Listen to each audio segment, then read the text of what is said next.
Buenos días, buenas tardes, buenas noches. Soy Miguel Chico. Bienvenidos a un nuevo episodio de Farm On Air.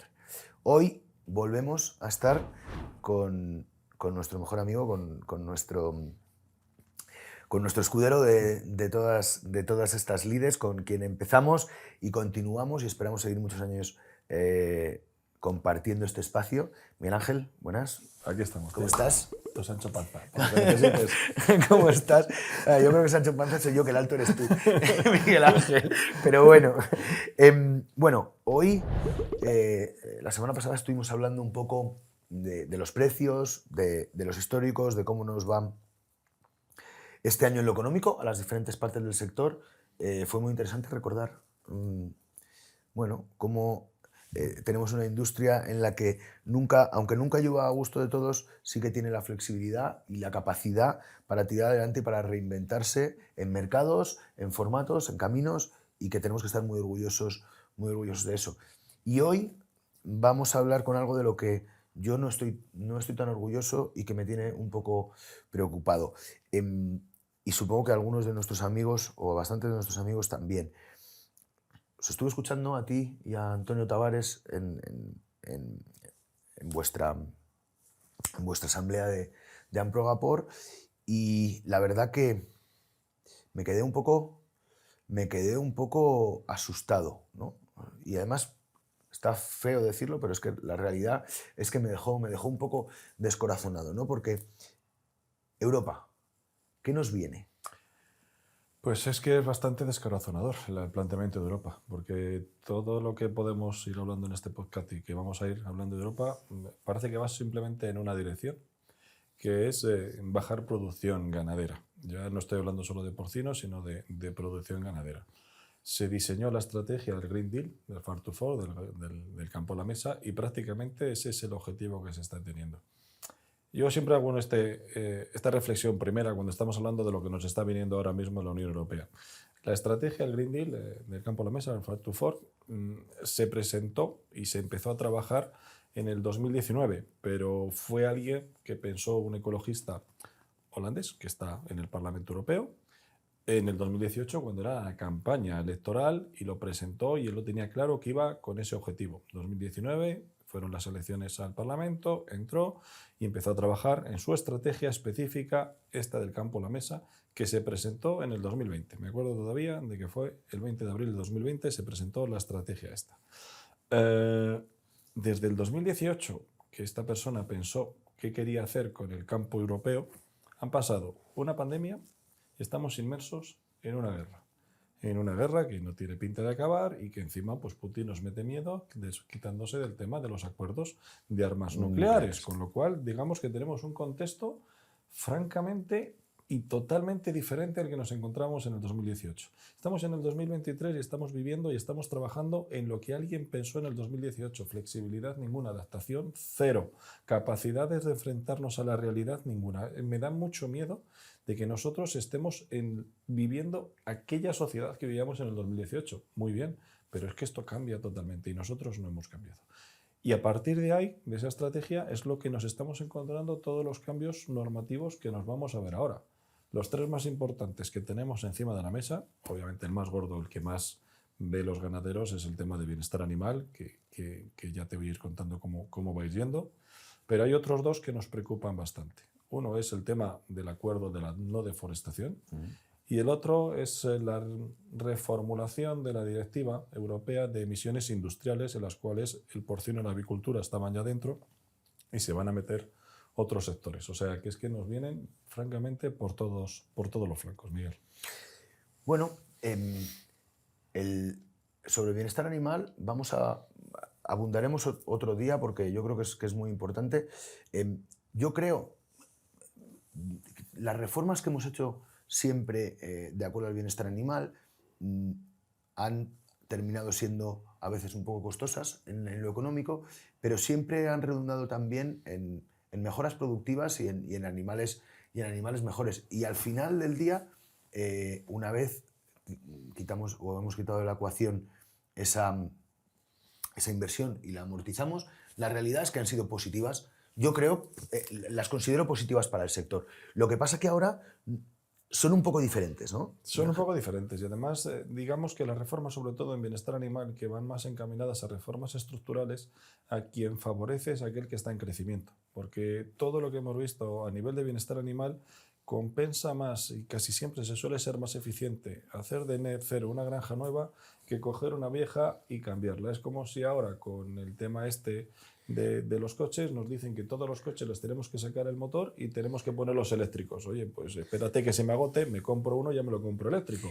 No espérame que lo tengo que hacer y cambiarlo. Entonces, el miedo que nos da principalmente son las granjas existentes, son las que tenemos que cuidar más. Las previsiones que tenemos para las nuevas granjas, digamos que los incrementos de costes de producción no van a ser tan dramáticos como tirar y remodelar una granja nueva. O sea, eso es lo que nos preocupa realmente.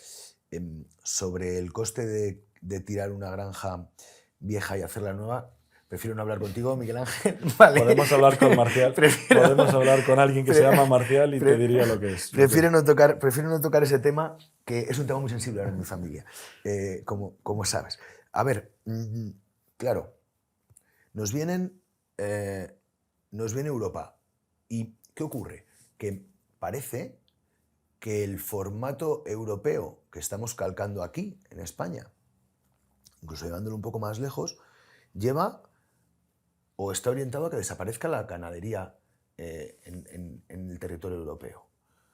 No sé muy bien, o sea, realmente hoy, ¿no? Cuando después de haber pasado una pandemia, después de haber visto cómo nuestros supermercados estaban abastecidos, cómo nuestra gente podía comer tranquilamente, cómo no ha habido nadie que se haya quedado o que haya tenido que sufrir un racionamiento, en un supermercado, ¿no? ¿Cómo estamos tan ciegos para no darnos cuenta de la importancia real que eso tiene? Y de verdad, y ya no tiene que ver con que seamos más o menos veganos, con que seamos más o menos... O sea, tiene que ver, de verdad, con que la gente coma, coño. O sea, y al final, que hoy, después de todo lo que ha pasado, no hayamos aprendido nada y estemos en esta espiral. Yo no lo puedo entender. Tú cuando vas allí, Miguel Ángel, ¿cómo es cómo se explica? Pues todavía, que tampoco quiero ser demasiado negativo, porque la gente va a decir que no, pero es que te das cuenta que vivimos en Europa, en la Unión Europea, vivimos en mundos totalmente paralelos, lo que puede pasar dentro de los que nos legislan y la realidad. Es decir, los que legislan y te lo transmiten así, te dicen que además la Unión Europea está casi obligada a avanzar en estos aspectos porque somos el referente mundial y tenemos que liderarlo para que los demás nos sigan. Claro, yo todo eso enseguida lo pongo en condicional. Primero, ¿de verdad que somos el referente a nivel mundial, la Unión Europea? ¿De verdad que nosotros tenemos que convencer a los demás? ¿Y de verdad los demás nos van a seguir? O sea, son tres preguntas que en la Unión Europea dan por descartados que es así. Es decir, sí somos el referente, sí tenemos que motivarlos a que nos sigan y sí nos van a seguir. Y ahora mismo, en el contexto en el que nos estamos moviendo a nivel mundial, con dificultades que hay económicas, con todo lo que hay, lo que vemos es que todos los países lo que están haciendo es garantizarse el aprovisionamiento de materia prima, de alimentación, es lo primero, para estar seguro, ir crecimiento, intentar ir dependiendo menos de las importaciones, porque se quieren refrendar. Y en esos aspectos, cuando nosotros miramos en otros países qué se está haciendo a nivel de protección ambiental, de protección de aguas, de protección de animales, que son pilares básicos de nuestro sistema, en otros países no se hace nada. No es que no se haga nada, se hace lo que se tiene que hacer desde el punto de vista técnico y correcto. Es decir, está basado todavía estos aspectos en los terceros países más desde el punto de vista, vamos a decirlo, científico y universitario, de qué es lo que tenemos que hacer para mejorar la producción. Nosotros ya hemos saltado a ese lado. Nos hemos pasado casi más a la ética emocional de cómo tenemos que producir la ganadería. Y claro, a partir de ahí un choque de trenes entre lo que de verdad se puede hacer en una granja y lo que otros quieren que hagamos en una granja porque queda más bonito, más ético y más emocional. Que no decimos que no, pero creo que en estos pasos lo más importante es la graduación. Las cosas desproporcionadas y la graduación de saltos enormes lo que te hace es dejar a mucha gente por medio y lo que está pasando ahora mismo, que situaciones del mercado te hacen que se reduzca la cabaña como para que te digan que tengas que reformar las granjas completas. O sea, el abandono de la producción y de la ganadería puede ser algo de lo que tengamos que estar hablando de aquí a muy poquitos tiempos. ¿Qué hacemos para evitar el abandono? Hombre, desde luego no lo están poniendo fácil. Lo que es cierto, además, de que no nos estén... porque dentro de esta reflexión yo creo que hay una cosa que es importante, y yo creo que hay que tenerlo claro. Es verdad que nos debemos mover con los tiempos. O sea, esto es un hecho. No podemos quedarnos atrás, tenemos que seguir mirando para adelante y el formato, independientemente de la edad que tengas tú, de la edad que tenga tu granja y de la edad que tenga lo que sea, tiene que ser acompañar a los tiempos y tener un sector del que seguir sintiéndonos tan orgullosos como deberíamos sentirnos ahora mismo.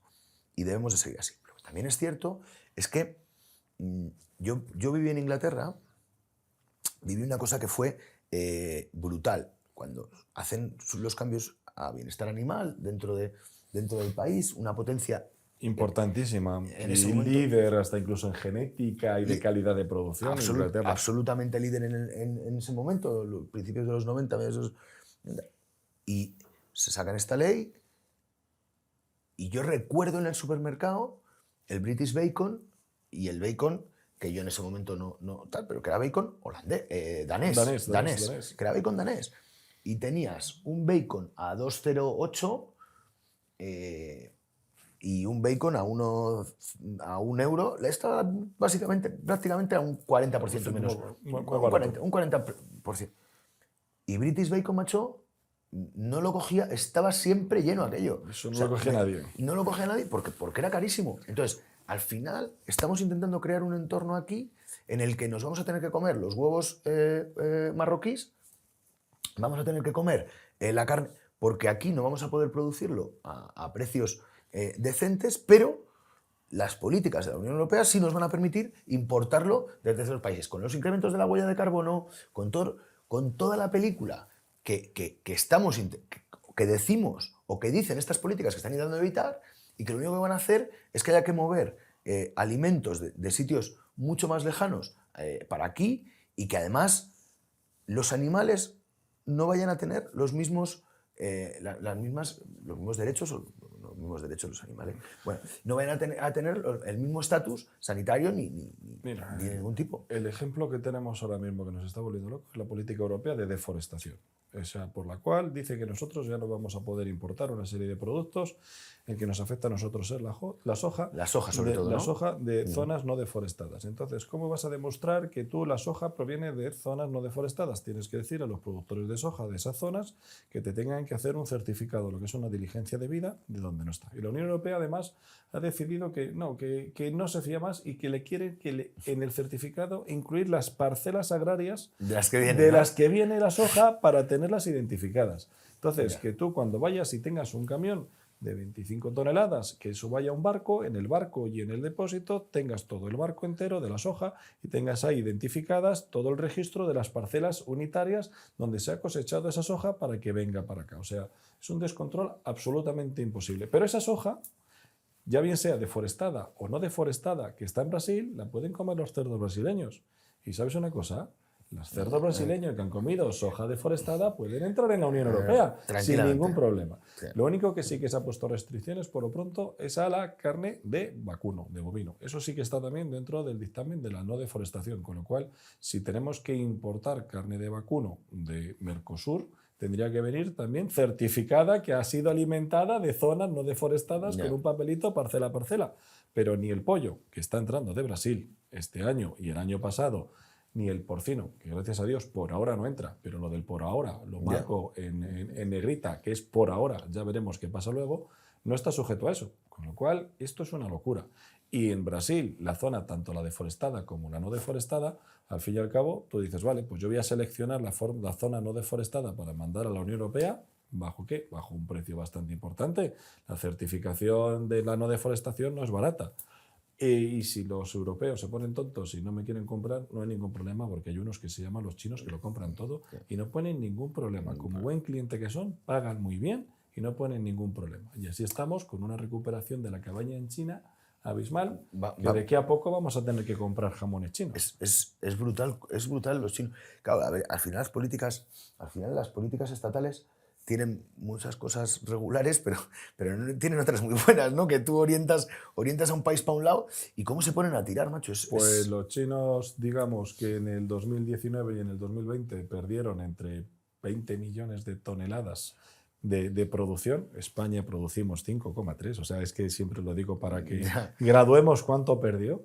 Y estamos en el 2023 y las han casi recuperado. Han sido capaces en 2 años en construir el sector porcino de España 4 veces. O sea, para mí el vértigo que me da China me asusta mucho. O sea, cuando la gente me habla y me dice hay que llegar a un acuerdo de la regionalización con China. Digo, ten cuidado, que es recíproca. Claro, claro. O sea, cuidado ahora de lo que estamos pidiendo, ¿eh? Que si vamos a pedir regionalización con China, la regionalización es recíproca, automáticamente vamos a abrir a que China nos importe, ¿eh? O sea, exporte hacia la Unión Europea. O sea, que ahora mismo, imagínate cómo ha cambiado mi punto de vista en cuestión de 4 meses, ¿eh? O sea, esto hace 5 meses estaba diciendo, tenemos que ir a China a regionalizar ahora.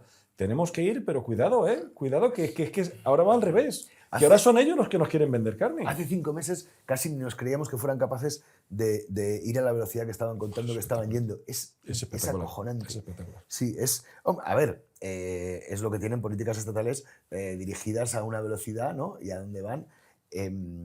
Pero al final tienen claro que el consumo de proteína es importante, tienen menos issues con el consumidor de los que tenemos nosotros, ¿no? Y que la carne de cerdo a nivel mundial es una carne que es muy bien aceptada, claro, o sea, quitando obviamente las partes religiosas, es una carne muy bien aceptada, de alta calidad y dentro de lo que cabe para casi todos los bolsillos es bastante asumible. Entonces, dentro de las opciones de consumir proteína de alta calidad, está claro que la leche y el huevo pues son las más baratas y que de calidad son muy buenas, pero ahí tenemos luego la parte de entre el pollo y el cerdo y en temas de sabor y de calidad ganamos el porcino por encima. En tema de precio obviamente está el pollo. Pero en estos países y el crecimiento mundial que estamos viendo del consumo de proteína de cerdo es bestial.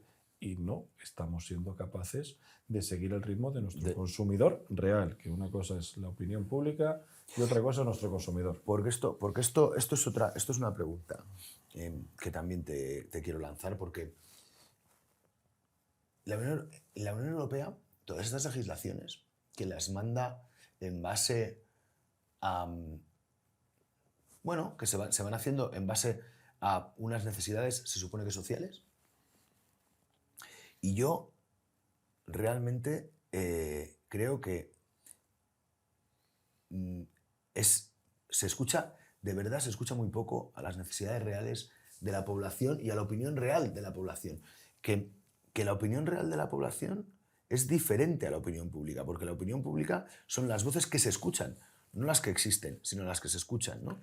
Y desgraciadamente hay unas voces... hemos empezado con esta urbanización total del discurso, ¿no?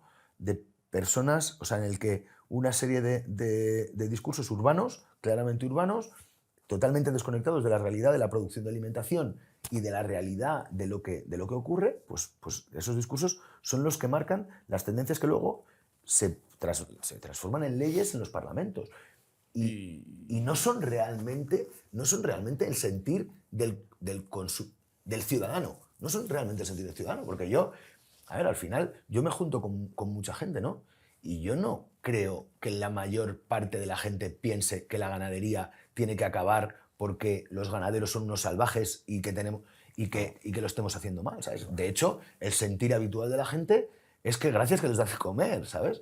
Pero bueno, No, lo que pasa es que ahí te doy la razón. Ahí nos falta todavía y seguir trabajando en ese enganche social, porque a veces lo que opina el consumidor, que es lo que piensa y es el que tenemos convencido de que lo hacemos bien, porque ahí está nuestro consumo, ahí están nuestras ventas, ahí está... Si fuéramos a decir que lo más democrático es ver exactamente quién te está comprando, no las opiniones, pero claro, unos pocos chillan mucho y además manejan muy bien los aspectos y lo tenemos que nosotros aprender de ellos. En España, sin ir más lejos, tenemos problemas con ciertos municipios a la hora de poner granjas, pero es que ayer en las Cortes de Aragón, la semana pasada, me parece que fue, se aprobó una ley en Aragón de la agricultura social y familiar que está totalmente desconectada de las necesidades que tienen los ganaderos. Y la han aprobado en las Cortes de Aragón, los políticos, pensando en que están haciendo política. Le ha desconectados absolutamente de la realidad y lo que van a marcar va a ser una brecha bastante importante de dificultades que van a tener los sectores profesionales de intentar avanzar en una región agrícola y ganadera tan importante como Aragón. Pero es que si nos vamos a la Unión Europea, simplemente un ejemplo, la iniciativa del fin de la era de las jaulas tuvo 1.400.000 apoyos. Somos en la Unión Europea 400 millones. Sí, sí, eso sí. Me enfrenté a una de los ONGs porque ella decía que su organización representaba a 10 millones de personas. Y la dije en público en la Plataforma Europea de Bienestar Animal. Pues si de 10 millones de personas que tú representas solo has conseguido 1.400.000 firmas, digo, las cuentas de matemáticas hechas se me dan bien. Es el 14%. Los que quieren de los tuyos, que se acaben las jaulas, y el 86% no. ¿Sabes? Entonces se me quedó así asustado. Pero es que eso genera opinión pública y la opinión pública parece que las redes sociales es lo que más mueve el culo a los políticos. Y los políticos, encima, que nosotros para el año que viene en el Parlamento pues va a haber nuevas elecciones, pues nos esperamos muchos movimientos políticos o gestos politizados que son muy dañinos para los que quieren trabajar. Porque vienen las elecciones. Además, vale, y yo aquí, y como nos tenemos que ir, vamos a cerrar con la última reflexión. Yo voy a hacer un rato una reflexión y luego te la traslado, ¿vale? A ver qué opinas. Porque sí, es verdad, esta desconexión existe, pero es que hay 1.400.000 personas cuya voz se escucha y nosotros, que somos muchos, no tenemos voz. Y seguimos, y acuérdate que tú y yo llevamos con esto, ¿cuánto? ¿5 años hablando? Sí, por lo menos. 5 o 6 años. Y seguimos con la misma, seguimos mudos, seguimos sin escuchar, no lanzamos las campañas que necesitamos, no tiramos hacia donde tenemos que tirar. Y yo creo que el sector, que en lo comercial, un sector que yo creo que está dando muchas cosas, sigue teniendo muchísimos complejos a la hora, y no solo el sector, es el mundo rural en general sigue siendo un mundo acomplejado, Sí. en el que parece que tiene diferencias sustanciales que lo hacen peor, o que los que lo vivimos y los que lo tenemos sentimos que es peor que el urbano. Y realmente o empezamos a cambiar esto, Miguel Ángel, o la realidad es que se nos va a comer. Porque al final no podemos, ese sentir, y hay iniciativas maravillosas. Mi amigo Juan está haciendo con Rural, intentando acercar el mundo del campo, el mundo de la ciudad al campo, que creo que es muy interesante, porque el campo sí sabe acercarse a la ciudad. Todos los que viven en el campo vienen a Madrid, compran, saben, ¿no? Los que viven aquí en la ciudad no tanto van al campo, ¿no? Entonces, este punto que tiene que ver con estas dos cosas, a mí, Miguel Ángel, me preocupa muchísimo. A mí también, sobre todo porque cuando empiezas a ver que otros bienes de consumo se ponen en el mercado a la hora del consumidor, ves que todos ellos llevan lo que tienen que llevar, que es una campaña de imagen potente. Es decir, te juntas y ves los anuncios, ves las cosas, y nosotros tenemos un sector más complicado desde ese aspecto. ¿Por qué? Porque lo que vendemos obviamente son un producto de alimenticio, y ahí tenemos unas grandes marcas en España muy potentes que están haciendo sus campañas de comunicación e imagen sobre lo que tienen que hacer, que es vender su producto. Pero nos dejan un poquito atrás a la parte ganadera. A la parte ganadera no vendemos, nosotros no vendemos un cerdo vivo para el consumidor al que hagamos propaganda. Pero estamos viendo que ahora que somos en este aspecto social de comunicar la parte más débil. La parte más débil, ¿por qué? Porque siempre nos hemos centrado en hacer las cosas bien. Hay muy poquitas empresas, pero yo creo que cada vez van aumentando más, empresas que tienen su propio apartado económico para comunicar, pero lo normal es que tú tengas tu granja, te levantes todos los días prontito para ir a cuidar de tus animales, ver que todos están bien, y cuando ya has terminado de hacer toda la faena que tengas que hacer a lo largo del día, te vuelves a casa hasta el día siguiente. Y tú dices, ¿qué estoy haciendo mal? Si yo estoy haciendo todo lo que puedo hacer, dices, y llevas toda la razón. Ahora tenemos que intentar nosotros, junto con todo el sector, ayudar a que esas personas individuales, que es lo que construyen el sector, tengan la visibilidad de que vean que se están haciendo las cosas bien, porque parece que desde el punto de vista del consumidor, no el consumidor, la opinión pública, parece que dices, lo están haciendo mal. No, para nada. O sea, es fantástico el trabajo que se está haciendo en España. Pero es que además, de hecho, Miguel Ángel, yo cada vez estoy más seguro, y esto cada vez lo tengo más claro, el ciudadano no piensa que lo estemos haciendo mal. Es esa corriente pequeña de opinión pública que habla muy alto y a la que se escucha mucho. O sea, al final, los que nos movemos en muchos círculos diferentes, ¿para cuántas personas la forma de producir proteína de cualquier tipo, pero animamos ir al animal, es un problema y creen que se está haciendo mal? ¿Cuántos consumidores europeos en global creen que eso es un problema y que no se están? Un 1,5% que son los veganos. Máximo. Ese es el máximo. La gente en general, si tú le preguntas, oye, ¿tú quieres que los animales estén mejor puestos? Sí, coño, yo también lo quiero. ¿Tú quieres que los animales...? Claro que no, es que no es discutible, ¿no? Pero entonces, en este cambio, lo que pasa que este 1,5 o el 5, me da igual, por ciento de esta población ha aprendido a tener un altavoz mucho mayor que el que somos capaces nosotros de dar, ¿no?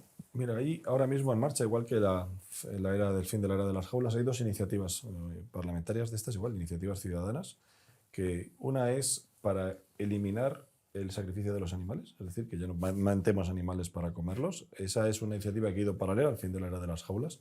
Está teniendo una bajísima repercusión, es decir, a día de ahora, la verdad que ni siquiera todos los que han votado por el fin de las jaulas están apoyando esta iniciativa, con lo cual ya te da una idea de que efectivamente no es tanto lo que hay por ahí. Pero sí que hay otra iniciativa que yo creo que también va a salir para adelante, que va a ser el quitar los animales de peletería de las granjas. Ha habido países que los han prohibido y esa iniciativa, la última vez que la revisé, ya estaba por encima prácticamente de 1.200.000 o 1.300.000 firmas, con lo cual puede ser que supere francamente la barrera de la iniciativa. Es decir, que vemos que sí que hay gente que tiene sensibilidades diferentes sobre nosotros, pero lo que es la ganadería en sí, la gente nos considera que tenemos que estar ahí. Claro. Nos informa, nos dice y nos motiva que lo vayamos haciendo cada vez mejor. Está en nuestro ADN. Mejorar no hay ningún problema. Lo que no podemos hacer es ni saltar al vacío sin paracaídas, ni dar grandes saltos, porque grandes saltos lo único que hace es dejar agricultores y ganaderos por el medio. Por el medio. Está claro. Pues, Miguel Ángel, un placer. A ti. Otro Llámame y hablamos de bienestar animal, ¿vale? Pues sí, yo creo que si te parece... Hacemos uno de bienestar animal, por favor. Sí, porque creo que es importante, que vienen curvas. Bueno, muchas gracias a todos y nos vemos la semana que viene.